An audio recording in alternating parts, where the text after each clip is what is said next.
अक्सर ग्रामीण इलाकों में भूत प्रेत और आत्माओं से जुड़ी बहुत सी अफवाहें फैली होती हैं, मगर कुछ बातें महज अफवाहें नहीं होती, उनके पीछे भयानक कहानियां छिपी होती हैं। रजतपुर पहाड़ी इलाके में बसा एक छोटा सा ग्रामीण गांव। अमावस की रात थी। रात के लगभग 10 बजे होंगे, मगर गांव की गलियों में ऐसा सन्नाटा था जैसे आधी रात का समय हो। उसी सन्नाटे में किसी की लाठी की ठक ठक की आवाज गली में सुनाई पड़ी और उसी वक्त एक आदमी दौड़ता हुआ एक घर के अंदर घुसा। उसने जल्दी से दरवाजे को अंदर से बंद किया और हाँफता हुआ दीवार का टेक लेकर खड़ा हो गया। कहा था ना अंधेरा होने से पहले लौट आना, और ना आ पाओ तो वहीं रुक जाना। अगर थोड़ी सी भी चूक हो जाती तो आपको अपने साथ ले जाती अभी वो। बस खराब हो गई थी। बस वाले ने रात को स्टैंड पर उतारा तो कहाँ जाता फिर। पूरे गांव में घूमती है वो अमावस को। भगवान की दया है जो सही सलामत घर पहुंच गया मैं। तभी उनके घर के बाहर जोर जोर से वही ठक ठक की लाठी बजने की आवाज सुनाई दी। उस आवाज को सुनते ही उन दोनों के रोंगटे खड़े हो गए। तुमने घर के बाहर ठीक से पूजा तो की थी ना? स्वस्तिक तो ठीक से बनाया था ना? पूजा? लेकिन घर में तो सूतक लगी है ना। पिछले हफ्ते ही तो ताऊ जी गुजरे हैं। 40 दिन तक घर में कोई पूजा नहीं कर सकते। मीरा की ये बात सुनकर मदन के पसीने छूट गए। तभी उनके दरवाजे पर उसी लाठी से दस्तक हुई। सुबह उनके घर के बाहर काले कपड़े में नींबू, मिर्च, राई, सिंदूर, सारी टोटके की सामग्री रखी थी जिस पर खून की बूंदें टपकी हुई थी। गांव वालों को वो टोटका देखते ही स्थिति का अंदाजा हो गया था। उन्होंने जैसे ही उनके घर का दरवाजा खोलकर देखा तो मदन और उसकी पत्नी दोनों मृतावस्था में घर के फर्श पर गिरे हुए थे।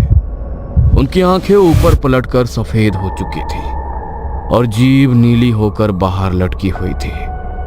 उस दिन से गांव में फैला उस डायन का खौफ और ज्यादा बढ़ गया और गांव में चाहे किसी के घर में सूतक लगा हो या कोई भी अनहोनी हुई हो, अमावस के दिन घर के बाहर पूजा और स्वस्तिक का चिन्ह बनाने की रस्म बहुत महत्वपूर्ण हो गई।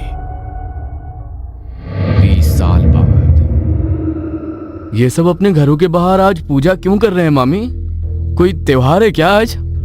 त्योहार नहीं बेटा, अमावस है। अमावस के दिन गांव में डायन भटकती है और अगर घर के बाहर पूजा करके स्वास्तिक ना बनाओ तो घर पर टोटका कर देती है और उसका वो टोटका उस घर में किसी को जिंदा नहीं छोड़ता। कहते हैं कि आज से लगभग 30 साल पहले इस गांव में एक औरत अपने बेटे की मौत के बाद पागल हो गई थी और उसे वापस जिंदा करने के लिए उसने डायन तंत्र सीखा और लोगों के घरों के बाहर अमावस की रात को टोटके करके रखने लगी। जिसके भी घर के बाहर वो टोटका करके रखती थी, अगले दिन उस परिवार के सारे लोग मरे हुए मिलते थे। गांव वालों का कहना था कि इन लोगों की बलि देकर वो अपने बेटे को जिंदा करना चाहती है। इसीलिए एक रात गांव वालों ने उसे रंगे हाथों पकड़ लिया और गांव के चौराहे पर उसे मार डाला। लेकिन मरने के बाद भी उसकी आत्मा गांव में हर अमावस भटकती रही और वही टोटके हर अमावस होते रहे। लोगों ने इसका निवारण करने के लिए एक बड़े ही सिद्ध पंडित जी से बात की तो उन्होंने इसका निवारण यही बताया। अमावस के दिन घर के बाहर पूजा करके अगर स्वास्तिक बना दिया जाए तो इसकी सकारात्मक शक्ति से वो कोई टोटका कर ही नहीं पाएगी। क्या मामी, आप भी आज के जमाने में भी ऐसे अंधविश्वास में मानती हो आप? ऐसा कुछ नहीं होता। तुम शहर में रहते हो बेटा, इसीलिए इन बातों पर यकीन कर पाना तुम्हारे लिए मुश्किल है। लेकिन हर अमावस को उसकी लाठी की आवाज सुनाई देती है सबको। मैं भी बस अभी पूजा करने ही जा रही हूँ, अंधेरा होने वाला है। सावित्री पूजा करने जा ही रही थी, तभी महेश के जोर से चीखने की आवाज आई। वो लोग भागकर उसके पास गए तो महेश सीढ़ियों से नीचे गिर गया था और उसके माथे पर गहरी चोट लग गई थी। उनके माथे से काफी ज्यादा खून बह रहा था।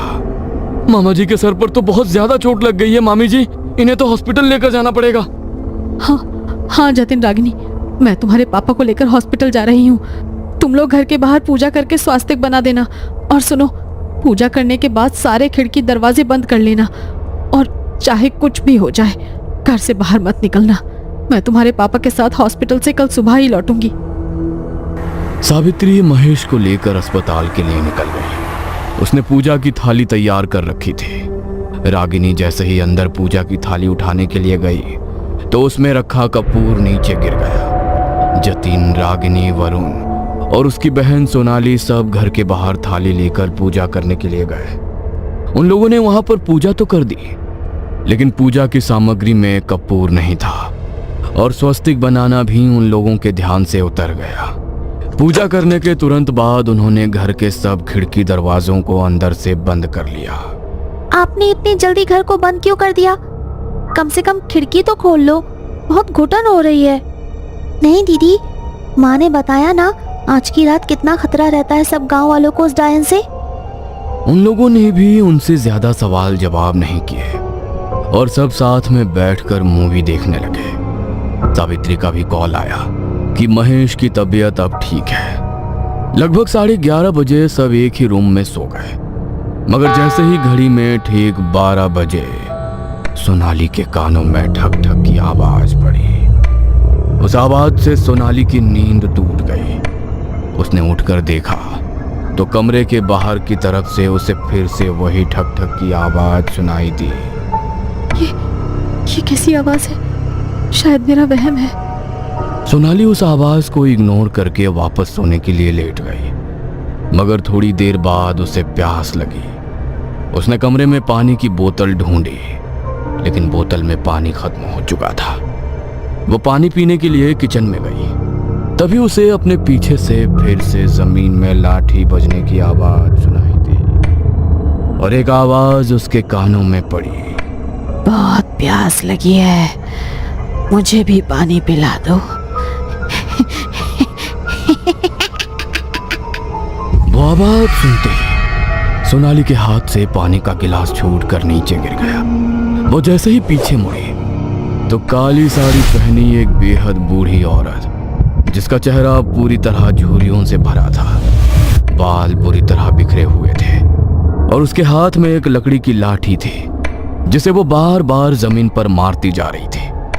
अचानक देखते ही देखते उसकी आंखें पूरी तरह ऊपर को पलटकर बिल्कुल काली हो गईं। सोनाली उसे देखकर बुरी तरह डर गई। उसने चिल्लाने की कोशिश की, लेकिन उसके गले से कोई आवाज निकली ही नहीं।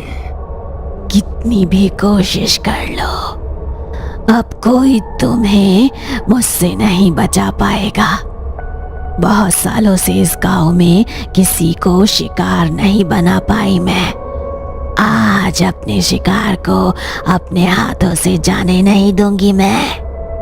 डर के मारे सोनाली पूरी तरह पसीने से भीग चुकी थी। खुद को बचाने के लिए वो वहां से अंदर की तरफ भागी, मगर वो दरवाजा अब अंदर से बंद हो चुका था।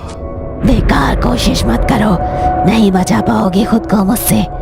यहाँ का हर रास्ता अब तुम्हारे लिए बंद है। अब तुम सिर्फ मेरे साथ जाओगी। खुद को बचाने के लिए सोनाली इधर उधर भाग रही थी, मगर घर के एक कोने में उस डायन ने उसे घेर लिया और उसके ऊपर पूरी तरह झपट पड़ी। घर में सोनाली की तेज चीख गूंजी और उसकी आवाज से सबकी नींद टूट गई। ये तो सोनाली की आवाज थी। कहां पर है सोनाली? सोनाली को ढूंढने के लिए वो तीनों कमरे से बाहर निकले, लेकिन सोनाली उन्हें कहीं भी नहीं मिली। ऐसा कैसे हो सकता है? आधी रात को सोनाली घर से कहां गायब हो सकती है? कहीं उसे कुछ हो तो नहीं गया है? सोनाली, सोनाली कहाँ हो तुम? सोनाली! स्टोर रूम में चेक नहीं किया हमने, वहां पर देखते हैं। वो उसे ढूंढने के लिए स्टोर रूम में गए। उन्होंने जैसे ही स्टोर रूम की लाइट जलाई तो लाइट अचानक से फ्लिकर करने लगी और कमरे के कोने में उन्हें सोनाली बुरी तरह चोटिल हालत में मिली। उसके बाल बुरी तरह बिखरे हुए थे और उसकी आंखें और जीभ बाहर को निकल कर आई हुई थी। उसे देखकर उन तीनों की चीख निकल गई। वरुण ने उसे गोद में उठाया और उसे दूसरे कमरे में लेकर गया। उन्होंने उसकी सांस और नब्ज चेक की, मगर सोनाली की सांसें थम चुकी थी। कैसे हुआ ये सब? कैसे मर सकती है सोनाली? कहीं मैं कोई बुरा सपना तो नहीं देख रहा? किसने मार डाला मेरी बहन को? इंसान की ऐसी हालत तो तभी हो सकती है जब उसे उस डायन ने मारा हो, लेकिन हमने तो घर के बाहर पूजा भी की थी, तो फिर उसने सोनाली पर हमला कैसे किया? इसका मतलब जरूर पूजा करने में हमसे कोई चूक हुई है, और अगर उसने सोनाली को मारा है तो इसका मतलब वो हमारे घर के अंदर घुस चुकी है। वो हमें भी नहीं छोड़ेगी। मुझे बहुत डर लग रहा है भैया। अब क्या करेंगे हम? हम तो जानते भी नहीं ये सब क्यों हुआ है। सब तो ठीक से किया था हमने। तभी घर में फिर से वैसी ही लाठी बजने की आवाज आने लगी। उस आवाज को सुनकर उन तीनों के रोंगटे खड़े हो गए और जतिन ने दरवाजे को अंदर से कड़ी लगाकर बंद कर लिया। लगता है कोई बहुत बड़ी भूल हुई है हमसे, और इसीलिए वो डायन हमारे घर के अंदर प्रवेश कर गई है। हमें खुद का बचाव करना होगा। मैं भानु काका को फोन करता हूँ, शायद वो हमें इसका कोई निवारण बता सके। जतिन ने जल्दी से गांव के पंडित भानु काका को फोन किया और उसे सारी बात बताई। तो उसकी बात सुनकर पंडित जी पूरी तरह डर गए। तुम लोगों ने ठीक से पूजा तो की थी ना, और पूजा करने के बाद घर के बाहर स्वस्तिक बनाया था ना? स्वस्तिक? माँ ने कहा था कि पूजा करने के बाद बाहर स्वस्तिक बना देना, लेकिन अंधेरा होने के डर से हमारे दिमाग से वो बात ही निकल गई। अब हम क्या करेंगे काका? हे भगवान, ये क्या किया तुम लोगों ने? बहुत बड़ा अनर्थ हो गया है ये। उस डायन को काबू करने का बस हमारे पास ये एकमात्र तरीका था। पता नहीं अब कैसे मैं तुम सबको उससे बचा पाऊंगा। पंडित जी के आगे कुछ और बोलने से पहले ही फोन डिस्कनेक्ट हो गया। जतिन ने उन्हें कॉल लगाने की कई बार कोशिश की, लेकिन उनके पास कॉल लगी ही नहीं। तभी कुछ मिनट बाद उनके घर के दरवाजे को किसी ने जोर से खटखटाया और उसी वक्त उन तीनों की सांस उनके हलक में अटक गई। इतनी रात को कौन आया होगा भैया? मुझे लगता है वही डायन हमारा ध्यान भटकाकर हमें कमरे से बाहर निकालना चाहती है। इस कमरे में भगवान की मूर्ति है। हमें यहाँ से बाहर नहीं जाना चाहिए। डरो मत बच्चों, मैं हूँ तुम्हारा भानु काका। जतिन बिना कुछ सोचे समझे कमरे से बाहर दरवाजा खोलने के लिए चला गया। तभी रागिनी के दिमाग में एक बात आई और वो जोर से चिल्लाई, रुक जाइए भैया, बाहर मत जाइए। वो भानु काका नहीं है। अमावस की रात कोई अपने घर से बाहर नहीं निकलता। मगर तब तक बहुत देर हो चुकी थी। इससे पहले कि जतिन वापस कमरे के अंदर आ पाता, जमीन पर उसी लाठी की ठक ठक सुनाई दी और वो डायन जतिन के सामने आकर खड़ी हो गई। उसे देखकर जतिन जोर से चिल्लाया और वो डायन उसके ऊपर झपट पड़ी। उसे देखकर डर से रागिनी बुरी तरह चिल्लाने लगी और जतिन को बचाने के लिए वो कमरे से बाहर भागी। तभी वरुण ने उसे कमरे के अंदर खींचा और जल्दी से दरवाजा बंद करके अंदर से उसकी कड़ी लगा ली। प्लीज मुझे जाने दो भैया, वो मेरे भैया को मार डालेगी।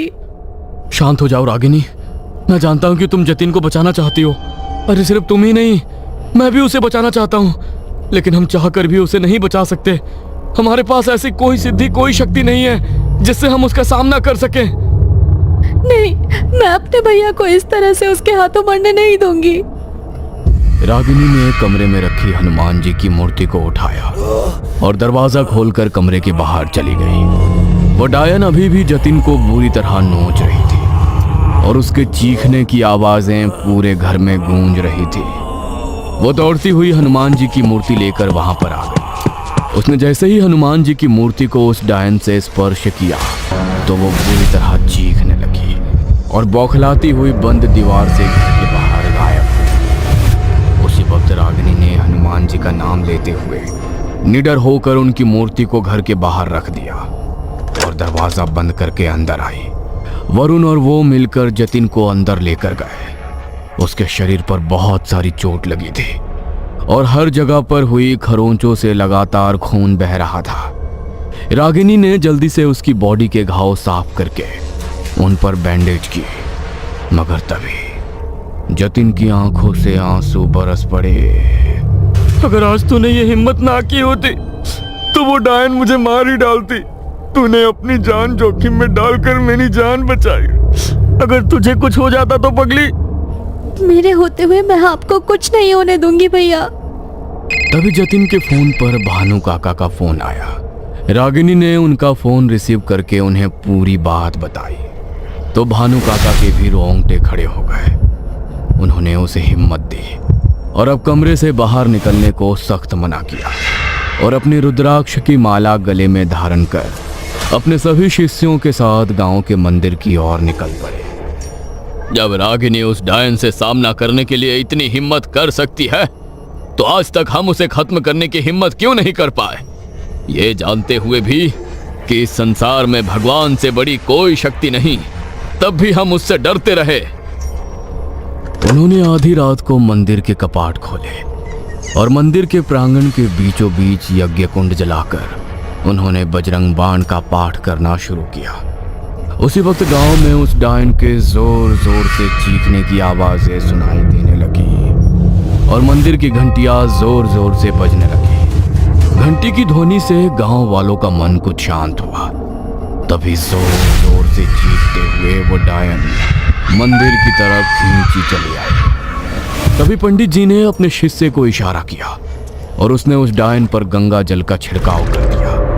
गंगा जल का स्पर्श पाते वो और बुरी तरह तड़पने लगी और एक काले धुएं के रूप में मंदिर में जल रही ज्योत में समाकर आसमान में कहीं विलीन हो गई।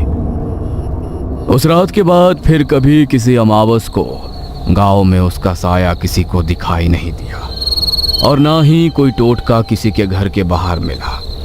गांव में सब हादसे होने भी हमेशा के लिए बंद हो गए, मगर उस एक रात ने सोनाली से उसकी जिंदगी छीन ली। काश वो उस रात कमरे से बाहर ना निकली होती या उसकी चीखें अगर उन लोगों तक पहुंच गई होती तो आज शायद वो भी जिंदा होती।